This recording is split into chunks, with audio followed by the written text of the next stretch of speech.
Pope Francis, the religious head of 1.4 billion Catholics across the world, passed away at his residence on Easter Monday, April 21st. He was 88 and suffered from various age-related ailments and was hospitalized for over a month before his demise. Since 1415, all popes except one have died in office, and that's Benedict XVI. Pope Francis's predecessor, who assumed the papacy in 2005, retired in 2013, citing a lack of strength of mind and body. So the Pope is the Bishop of Rome and the visible head of the Catholic Church, which regards Jesus Christ as its invisible head. He's also known as the Supreme Pontiff, and his office is called the Papacy. Now, the Papacy oversees the Holy See, which is the central governing body of the Church, and the Vatican City, which enjoys formal diplomatic relations as well with other nations. Now, with the unfortunate death of Pope Francis, the Roman Catholic Church will begin elaborate rituals, some dating back to the Middle Ages, that mark the end of one papacy and lead to the start of the next. After the death of a pope, the Vatican enters the interregnum period, which is defined as the intervening period between two papacies. This is the time between the Pope's death and the election of a new leader. And traditionally, the Pope's death is verified by the camerlengo, the cardinal, who serves as the Church's treasurer. In this case, the camerlengo is Irish-American Kevin Farrell, who was appointed to the role by Francis in February 2019. Farrell is the only top official in the church hierarchy to remain in post, with all others required to step down, resign following the demise of the Pope.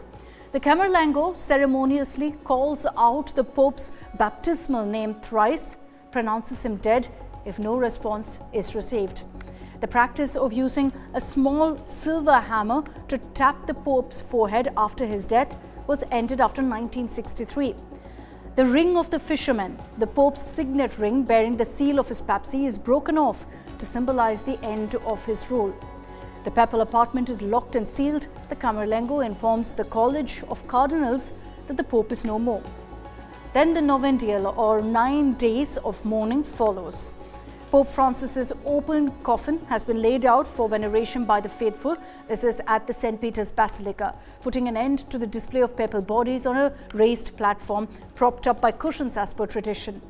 Most popes are buried underneath St. Peter's Basilica, but in 2022, Pope Francis asked to be buried in Rome's St. Mary Major Basilica to be near his favorite icon of the Madonna. Now, with the passing or resignation of the Pope, in this case the passing of Pope Francis, the period of a term called Sede Vacante begins, which translates to the seat is vacant, during which the rule of the Church falls to the College of Cardinals that I referred to earlier. Within 15 to 20 days, cardinals under the age of 80 arrive from all over the world to participate in the papal conclave, and a secret election process determines the successor. Under a system originating way back in the 13th century, these cardinals are locked inside the Sistine Chapel and completely cut off from the outside world. No phones, no internet, no newspapers. The Vatican police use electronic security apparatus to actually enforce these rules. Currently, there are 135 cardinal electors. 108 of them were appointed by Pope Francis. In India too, there are cardinals. 4 cardinals under the age of 80 are eligible to vote in a papal conclave. Now, the cardinals who are in the Sistine Chapel in the Vatican vote in several rounds until a single candidate enjoys a 2/3 majority.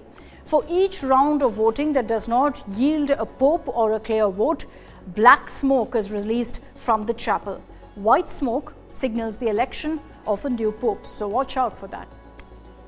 So when the conclave has chosen a pope and you see that white smoke, he's asked if he accepts and which name he wishes to take. If he declines, then you start from scratch. The process starts again. The new pope, once he accepts, dons white vestments that have been prepared in 3 sizes and sits on a throne in the Sistine Chapel to receive the other cardinals, who then pay homage and pledge obedience. The senior-most cardinal steps onto the central balcony of St. Peter's Basilica to announce to the crowds in the square the term Habemus Papam, which translates to "we have a pope." So that's the announcement, the 2 words that will be used to say that yes, there's a new pope who's been chosen. Then the new pope, who chooses a name that usually honors a saint or a predecessor, delivers his first address to the public from the balcony. As speculation mounts, several prominent cardinals have emerged as frontrunners to succeed Pope Francis. Cardinal Luis Antonio from Philippines is currently a favorite. He is believed to be a strong contender to continue Francis's progressive agenda and is a trusted figure in Pope Francis's inner circle. Cardinal Pietro Parolin of Italy is one of the most experienced Vatican officials, also a frontrunner. He's been the Vatican's Secretary of State since 2013 and has been involved in important diplomatic affairs, including negotiations with China and Middle Eastern governments. At 76, Cardinal Peter Turkson of Ghana represents both continuity and change. Once the head of the dicastery of promoting integral human development, he's been outspoken on issues such as climate change, poverty, and social justice. For those in the church seeking a return to traditional doctrine, 72-year-old Cardinal Peter Erdo of Hungary is a strong contender. Erdo appeals to conservatives who feel Pope Francis's reforms were a bit too extreme and went too far.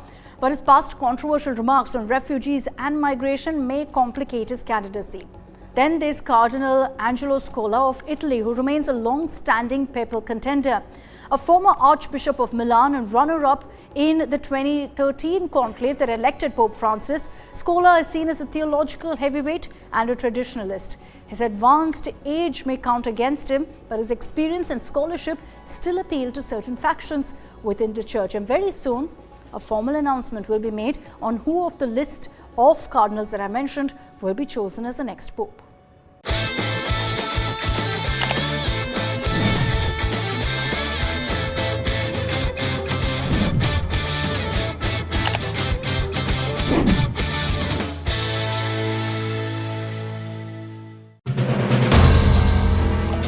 If you like the video, do like, comment, share and subscribe.